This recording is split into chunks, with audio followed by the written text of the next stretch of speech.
Ladies and gentlemen, what you are looking at right now is an IRL view of my PC exploding because of how many videos I am working on at the same time. And of course, very conveniently, Hoyoverse decided to just drop a lore bomb. Actually, hold on, it's not even a lore bomb. This is a storyline supernova, goddammit. And I guess it's not enough to record 2 videos for Genshin and Star Rail. I now have to go over this insane Honkai Star Rail Fables About the Stars Part 2 Myriad Celestia. Let's look at it because, trust me, it is crazy.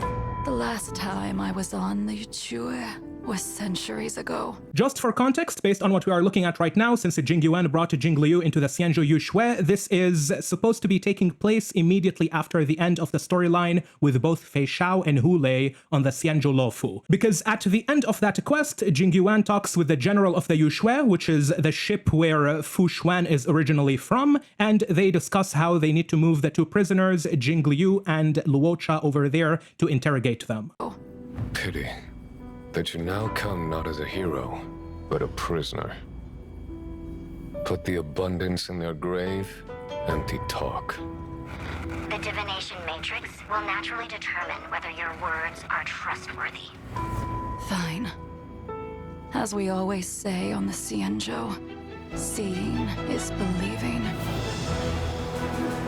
A war of gods has already begun, and the abacus is calculated. So we are obviously taking a look at a future incident in Eurilo 6 because we have, well, we have Zila and Bronya and Natasha on screen. Therefore, we can surmise that this is taking place in the present era, however, sometime in the near future, supposedly. But the most interesting part about this scene specifically, and this is a reoccurring observation which you guys are going to see as we progress through this Fables About the Stars Part 2, are the red space corruption rift thingies that are over the screen. These are the exact same type of power that we witness when Finon uses his normal attack during his ultimate state. He opens a rift in space, and it is worth noting that this rift in space which Finon opens, and which we see over here, is also somewhat similar, well, I say somewhat, but it is very similar actually, to the firmament that the primordial one, the heavenly principles, created in the world of Tevat over in Genshin. Now let's continue. Future. Lord Ravegers. You can see the same rift around the Xianzhou Luofu, just pointing it out. You're gonna keep seeing it across the entire Myriad Celestia. Wish will be fulfilled, and an eon will fall.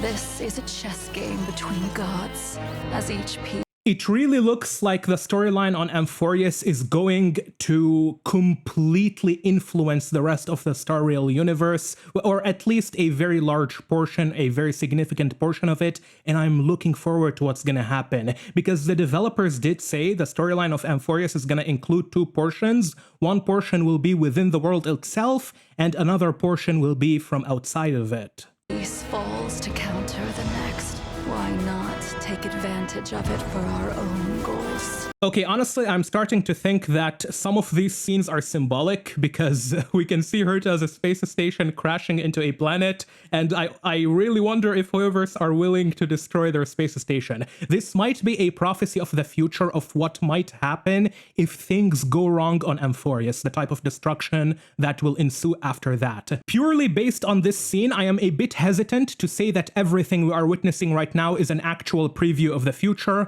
This might be some type of prophecy. Maybe a prophecy that Jingliu saw since she is the one narrating it. Goals. The Alliance already has the Swarm Author's remains to kill a god. We just... So this is very interesting. It looks like they want to use the Swarm Author's remain. I believe the Swarm, well, actually they do see over here in the subtitles, the Swarm Author is indeed the propagation. That would be Tyzeronth, and they are trying to kill a god. The god in question is Nous, the erudition. Again, this might just be a prophetic prediction. It might not be a true preview of the future events of the story. However, I am really interested in seeing if Hoyoverse have the balls to actually go through with this and kill Nous, because that would be insane. That is killing one of the most influential characters in all of their entire just Hoyoverse universe system. Swarm Author's remains to kill a god. We just need to temper. It's very important to note that the character you guys are looking at right here is called Iron Tomb. Once Noose is dead, Iron Tomb shows up. Iron Tomb is an emanator of the destruction. He is a Lord Ravager, and his objective, or the things he is mostly associated with, is destroying worlds and entities that become too advanced. And of course, Noose is a giant robot Aeon god, which makes him a prime target for someone like Iron Tomb. I almost wonder, actually, this is a theory that I briefly thought about, and I believe I saw it somewhere else as well with other people too, on like Reddit and Twitter, where some people discussed the potentiality of the Primordial One on Teyvat hating or avoiding the advancement of civilization too much because it is trying to avoid drawing the ire of Iron Tomb on their world. This is an interesting theory. I don't honestly think it is very substantiated at this point in time. However, it is worth mentioning because Iron Tomb is a very dangerous Lord Ravager in Star Rail. Need to temper the hunt's arrowheads with ruin's golden blood.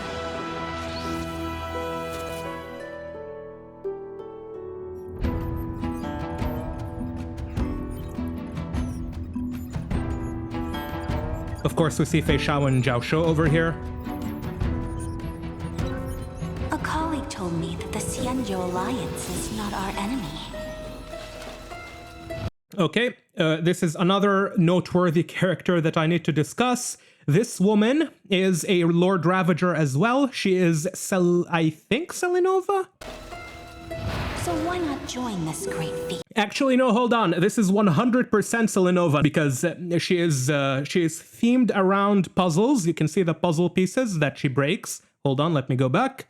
You can see the puzzle pieces coming out from her, and there is a curio in Herta's simulated universe, which is made up of a book of puzzles that discusses the lore of Celestia. So yeah, this should be 100% Celestia.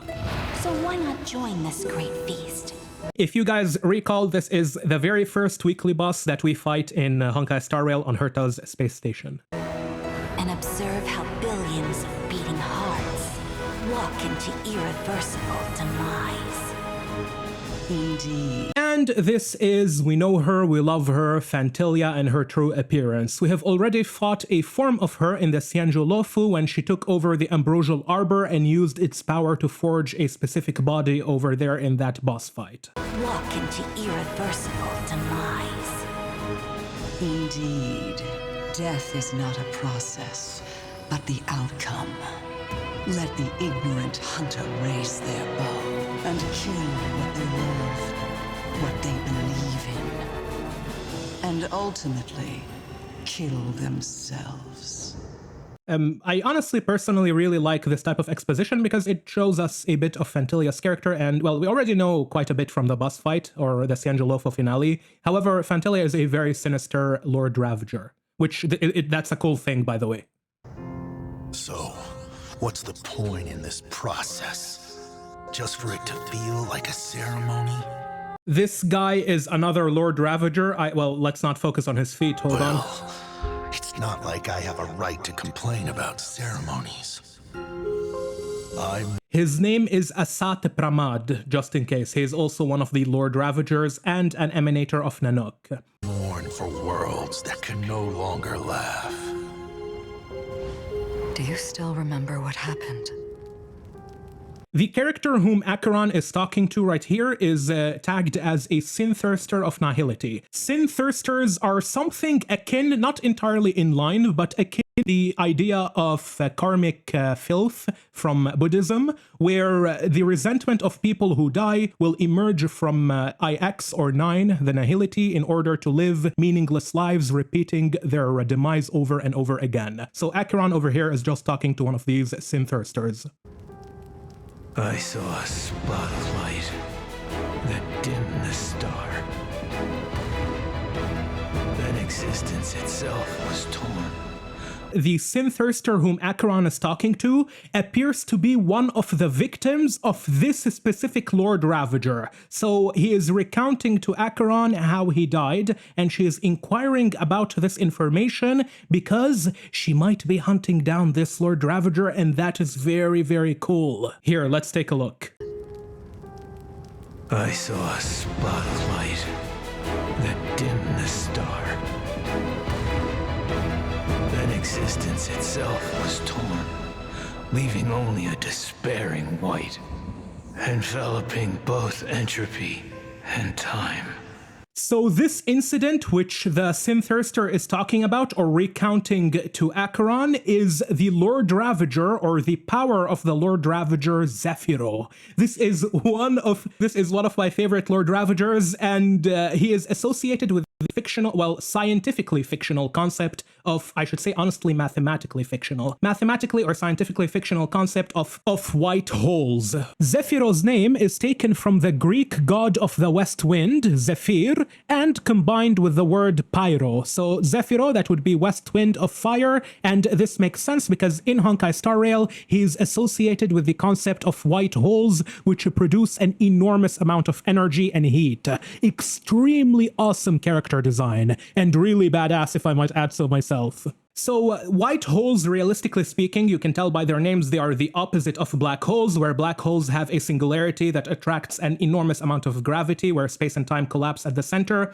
Black holes have enormous gravity that even light itself cannot escape from them. White holes are the exact opposite. They spew or they expulge an enormous amount of material, an enormous amount of matter and light into the rest of the universe. Now, it is extremely important to understand that realistically in our observable universe, white holes are not a real thing. They do not exist. However, some people did a little bit of work on it. I believe Albert Einstein did also a little bit of calculations, and according to Einstein's general relativity theory, you can mathematically substantiate the possibility of a white hole's existence. However, this is where the important distinction of what is mathematically calculable and what is realistically possible comes into play. Even though it is mathematically feasible for a white hole to exist via the formulas present in Einstein's general relativity, we have never seen any such thing in the universe, and it is, as far as we know, just pseudo-science fiction. It is not real. But when it comes to, like, video games, just like alchemy, white holes are a very, very interesting concept for world building.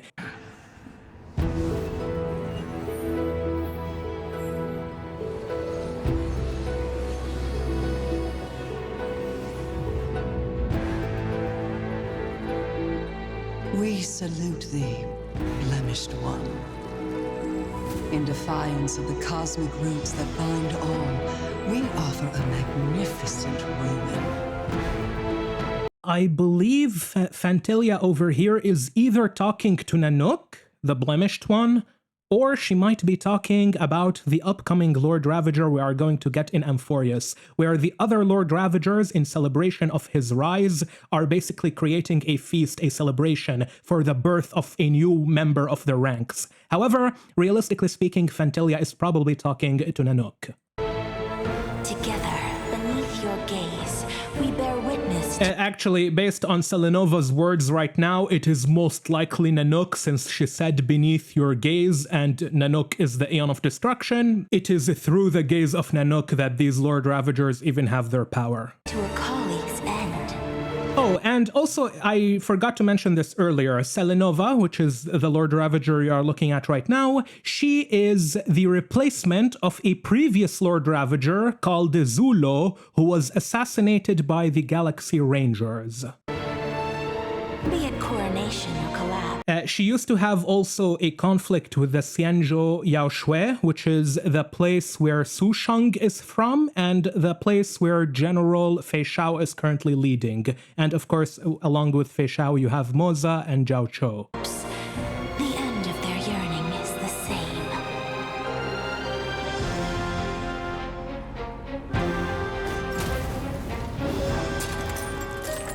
Just to witness? That feels like formalism.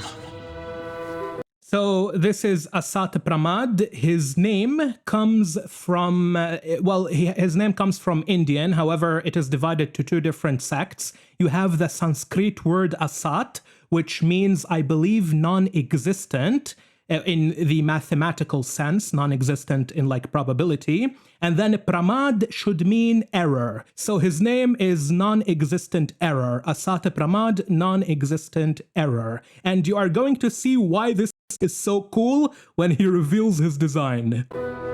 Even if every genius in the cosmos dropped dead, what's that got to do with us? So his head is literally a die, and his name is non-existent error, which is really cool because when you cast a die, you are relying on probability in order to get the outcome that you want. And this guy is essentially always correct. He always casts his die correctly and gets the outcome that he desires. This perhaps could mean that his powers are related to luck or some form of mathematical manipulation of probability. By the way, this is such a cool design, and do you guys know, I'm gonna rant for a bit, do you guys know what sucks the most? Designs like this show the enormous amount of potential that Star Rail has as a video game which takes place across the galaxy and across the Hoyoverse itself, the universe of MiHoYo. And because of this insane advantage, they have a massive leverage at creating interesting and unique character designs for their playable units. Unfortunately though, I highly doubt this guy is going to become playable, even though he has the size of a playable character, which honestly makes me optimistic. I doubt they are going to make him playable because there is a very large subset of people in Hoyoverse, or the player base of Hoyoverse's games, and this is true for Star Rail, it is true for Genshin, and it is absolutely true in Zenless Zone Zero, who will absolutely refuse to pull for a character if they are not a sexy girl with massive boobs and ass. And look, I don't have a problem with these designs. I understand they sell. Like, I get the business perspective. But at the same time, dude, if every single character is like that and you have access to these incredible designs and you don't release them, that literally kills all creativity, which sucks. Dude, fuck the Gooners. This design is so cool. I really hope he becomes playable. He looks so cool. And by the way, I am talking about how cool this character is. The Gooners, who I am referring to when I say the type of players who will refuse to pull for a unique design and always want the next hot, sexy toy to play with, they probably do not comprehend what makes this guy so cool in my eyes. They're like, what the fuck? You like a hand that has a die for a head? Holy shit, this design is so bad. I want my next waifu. What? Do with us. It's so sad, man. Still not enough. But given how he has a playable size, I am kinda optimistic he might be playable, and I really hope so. For you, the fools will only flounder in tears after the wise have been buried. Oh, and this guy is also another Lord Ravager. His name is, or their name, we don't really know. He does not look like a thing that has a gender, but this thing is called the Sun Devourer. Once again, for the people at the back, this is Sun Devourer. So, eater of... And you can tell that this is Sun Devourer because, well, look at the light. Fools will only flounder in tears and after then the wise have been buried. The Lord Ravager shows up, eats their sun, and looks at the planet. Well, do keep in mind that the sun of any given planet most of the time is going to be way bigger than the planet, so his name might just be symbolic, but regardless, yeah. Cease your chatter. The sun has Oh, and by the way, this is Zephyro. Look how cool this character is! I hope he becomes playable too! Look how cool this character is! Anyway, let's go back just briefly because I need to show you what he does. You can see he cuts with his blade. This is the guy whom Acheron is currently looking for based on what we have seen earlier. He's gonna make a cut with his blade, look. cease your chatter. So, holy shit, he cut space and created a white hole. Once again, white holes are like fictional bullshit. They're like alchemy. There is no such thing as white holes. But the power itself is so cool. And you can see the light or the material being expulged from the white hole. The sun has risen from the... Bro, he's so cool! Please, Hoyoverse, make him playable. They're probably gonna make him a boss and kill him. Holy shit, this sucks. End of time. Because he's so... Like, dude, this shit is like Hoyoverse's reveal of the Fatui, except if you take the Fatui and multiply their aura by 100. When Iron Team finally breaks its shell, the Erudition's calculations will meet the end. So based on what Fantilia says here, it looks like Iron Tomb, which is the Lord Ravager we discussed at the very start of this video. It seems like he's actually going after Noose. He is hunting down Noose, and this might be the end of an eon for real. Okay, now things are getting really interesting because Amphorius might actually be the groundwork for the death of an eon in the Hoyoverse. Its ship, the erudition's calculations will meet the end. But who could say that Akavili on a new journey won't bring another salvation? To be fair, right after Fantilia says that Iron Tomb is going after Noose, and they show like a figurative dead body of the Aeon Noose, Asat Pramad, sorry, which is another Lord Ravager, he says that Akavili might end up saving Noose. And we know that this is a legitimate possibility, of course, because, well, the Nameless are over in Amphorius. Trailblazing always ends up igniting something, no? Bro, look at how cool this guy is. I really hope Zephyro becomes playable. Zephyro and Asat Pramad. These two characters, if they become playable, that would be amazing. And I think Zephyro has a playable size model, or at least somewhat along those lines, which is very promising, I should say. They'll achieve an even more majestic ruin. So does the black hole transform into Nanook's eye? Let's take another look. Then, they'll achieve an even more. Oh yeah, so it transitions from Zephyro. Zephyro, I don't know if this is some kind of symbol, it has any symbolic meaning behind it. So we transition from Zephyro, who obviously represents the concept of a white hole, and we go into a black hole, which then becomes the eye of Nanook. Achieve an even more majestic ruin. This is interesting. Because I wonder, perhaps Nanook is like the combination of both black and white holes? Who knows? Probably not, but maybe the developers just thought this is a cool transition, but yeah, worth mentioning. Oh, and yeah, we cannot forget the fact that Nanook's golden blood is a reoccurring thing on Amphorius. Which is very important given the character they are about to show. Who picked up Starfire. So we transition from Nanook's golden blood straight to the deliverer Phynon of Ide Celestia, or rather I should say the prisoner, whom Lycurgus talks about on Amphorius. If you are to become the first spark, then come and leave the cave with me. And in that fable about the stars. So just to clarify what Lycurgus is referencing here, let's just go over it once again. You are to become the first spark. Then come and leave the cave with me. So when he says first spark, this could mean the first spark of the universe. However, it also has another meaning. Look how Lycurgus tells Phynon, then come and leave the cave with me. This, of course, is a very blatant reference to Plato's allegory of the cave. Plato is, of course, one of the most influential philosophers, not just from ancient Greece, but the entirety of human history. And he is referenced a lot on Amphorius. As a matter of fact, the next video that I am working on as we speak, right after this one, is about Plato's concept of the noble lie, which he discusses in his document of the Republic.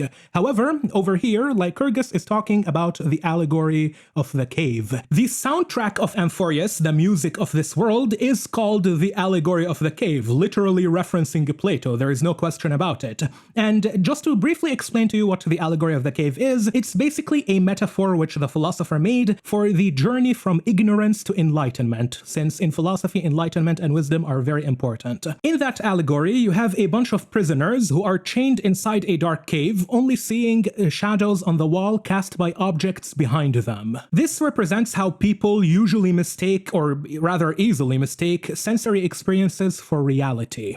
One prisoner amongst them escapes and sees the outside world, which is a representation of truth and knowledge, this is the Enlightenment, realizing the shadows were illusions.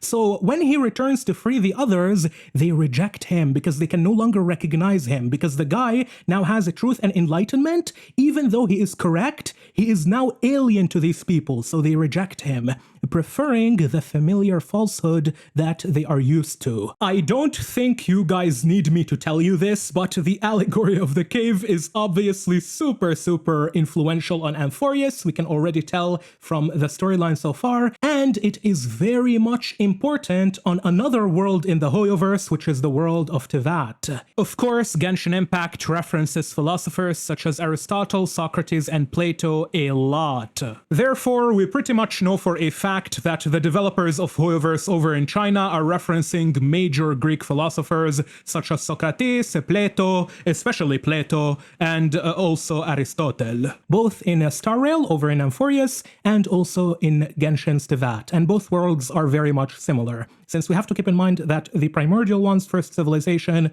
was also Greek, or based on Greek mythology, I should say. And in that fable about the stars. Oh, Lycurgus breaks the fourth wall. This is so cool. He breaks the fourth wall and talks about the Fables of the Stars. The only person in Star Rail who broke the fourth wall so far, well, aside from the Trailblazer, they always keep breaking the fourth wall. The only other person aside from Lygus and the Trailblazer is Black Swan. Oh, he looks like a Jin from League of Legends. This is so cool. Dude, Lygus's design is amazing. Honestly, I want to say I hope he becomes playable, but he certainly looks like the final evil boss in Amphorius. Of course, I talk about in my upcoming video. Herta and Discrulum discuss how they destroyed one of Lygus's bodies, and we see Phynon, or the Trailblazer, destroying another one of Lygus's bodies in the trailer for version 3.4. However, it is clear and obvious Lygus has many bodies and puppet bodies over in Amphorius, and he's going to be a very big villain in that world. He looks super interesting though. You guys have to admit, this design is very cool. This villain is insane. And do you know what's crazy about Lygus as well? His English voice actor, who is by the way really good, he is also the voice actor of Jia Liang, from Baiju's story quest in Genshin. If you guys remember Baiju's story quest, for those who did it, it is one of the best story quests in Genshin Impact, easily one of the best as a matter of fact. And in that story, there was a father with his son who were suffering, well, the father was suffering from a disease, and Baiju helps cure them. The father is called Jia Liang, and he shares the same English voice actor with Lycurgus. Destruction. I wonder if the Emanator of Destruction, because here's the thing, in this Fables About the Stars, it is obvious we go through all of the Lord Ravegers, or at least most of them. I don't know if we missed maybe one. They show us Fantilia, they show us my own personal favorite Lord Ravager, Zephyro, they show us Asat Pramad, Iron Tomb, Selenova, and of course Sun Devourer. However, there is one Lord Ravager who is currently unnamed, and that Lord Ravager is associated with a planet that was converted into antimatter. Since Phynon is a prisoner chained in Amphorius, which by the way, Lygus confirms this, he calls him a prisoner over here, look. Prisoner who picked up Starfire. So, do you guys remember when Lygus told Herta that there is a Lord Ravager chained on Amphorius? If the Lord Ravager is chained, which means he is a prisoner, and Lygus calls Phynon a prisoner, it is pretty clear that Phynon is the Lord Ravager. If you are to become the first spark. So we might be getting our first playable Lord Ravager in 3.4. This is quite literally Hoyoverse's biggest release so far in all of their games. Bro, I am so lucky that Phynon is my favorite character in Hoyoverse, because I am like this guy who is in an open buffet and he has 50 different plates, all cooked by 5-star Michelin chefs, and I don't know which to choose from. This is the meme where my favorite character is literally also the favorite character of the developers. When your favorite character is also the favorite character of the developers, this is what you get. Hey, I am not complaining though, Hoyo. If my favorite character is also your favorite character, feed me more. If you are to become the first spark. This is so cool. So the Lord Ravager is either Phynon or Lycurgus. This is obviously the only other option aside from Phynon, and I am leaning more towards, well, I think not just me, I think most people are leaning more towards Phynon. Come and leave the cave with me, and in that fable about the stars, we'll pen the prelude. And holy shit, he looks a lot like Jhin, man. I'm talking about Jhin from League of Legends. Very good character. One of the best characters over there, in fact. Anyway, since Lygus talks that they will pen the Prelude of Destruction, he clearly wants to work with Phynon or utilize Phynon for his own deeds. But the thing is, Lycurgus tells Herta that he was showered by the gaze of the erudition. He basked in their gaze. Therefore, Lycurgus should be an emanator of Nous. And we know that Iron Tomb, based on this trailer, is going after Nous, the Aeon of Erudition. So are Lycurgus and Phynon trying to save Nous, or are they trying to kill Nous? And if they are trying to kill Nous, is Lygus really turning on his own Aeon? That would be crazy. There are certainly a lot of very interesting plot details that we are going to have to contend with and discuss in the upcoming few days and in the upcoming few lore theories and lore videos. This is very, very interesting. I am looking forward a lot to what's going on in Star Rail. And yeah, I cannot wait for Phynon's release. Once again, I am literally the embodiment of the meme where my favorite character is also the favorite character of the developers. My only hope from this trailer is that incredible designs like Asat Pramad and also Zephyro do not go to waste and actually become playable characters in the future because, dude, these guys look so cool. Unfortunately, they do not have tits and massive ass, and when you do not have tits and massive ass in Hoyoverse, your chances of becoming playable plummet beneath the earth, bro. Like, holy shit, they go down. Especially for characters that are not conventionally, well, let's be honest, these are not attractive whatsoever. Like, no one in their right mind is gonna look at Asat Pramad and be like, holy shit, this guy is so sexy. Let's face it, that would be insane. This guy is not supposed to be attractive. He's supposed to be uniquely cool. And that's his main selling point, in my opinion. He is very unique and he has a really cool design. And the same thing goes for Zephyro, except Zephyro, because of just how much aura this design has, I think has a slightly higher chance at becoming playable compared to Asat Pramad. Because let's face it, Zephyro has so much aura. I don't think this is only me. Let's take a look. Blazing always ends up igniting something, no? Bro, look at this character. And we just saw him a few seconds earlier, or a few minutes earlier, I should say. Look what he does. I saw a spot of light. Holy fuck! Star. This is so badass.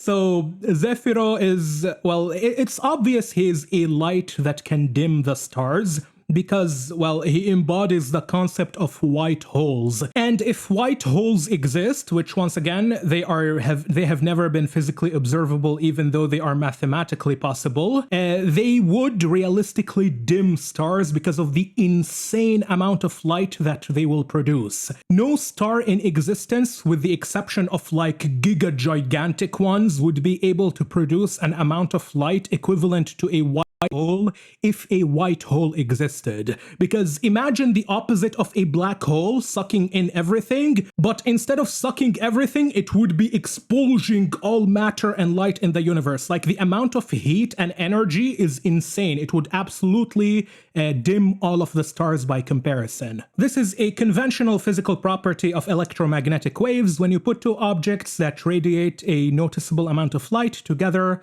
the one that radiates more is going to make the other look dimmer by comparison. Even if both are very bright, the one that radiates more will dim the other one. And yeah, this makes Zephyro one of the coolest designs in the Hoyoverse, in my opinion. He's so cool. That dim the star. That existed. Blood just destroyed 2 moons and 2 planets. Oh man, and Acheron is trying to hunt this guy. Itself was torn, leaving only a despairing white. and fell. It's interesting that Acheron is looking for Zephyro because she is obviously represented by a black hole. She has a shit ton of black hole imagery. Her Eon is IX9, which is literally a living black hole. And Zephyro is a white hole. Perhaps she is trying to annihilate herself with him, so get rid of the Lord Ravager and at the same time fulfill her purpose as an emanator of the nihility. Alternatively, she might also want Zephyro to kill the Eon of Nihility, IX, because Acheron did tell Trinan that she wants to cut or sever the nihility. Prisoner who picked up Starfire.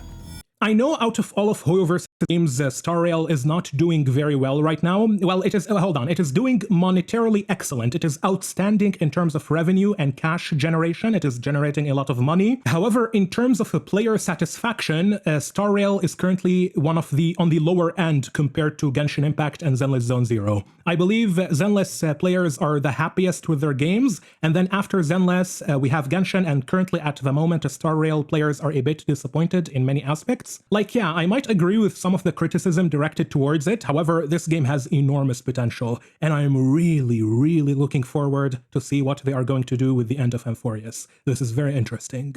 At this point, I think I have yapped long enough about Finon, and I am going to continue yapping about Finon, but in more professional and more highly edited fashions in the near future. And I also need to go and record a bunch of videos for Genshin Impact as well, because over in Genshin, we have been getting a lot of lore for both Skirk, Surtalogy, and, well, I should also add Asmodee and Istaroth. So, thank you all for watching. I'm gonna get back to working on all of those upcoming videos, and I will catch you in the next time, which is going to be the near future. Take care.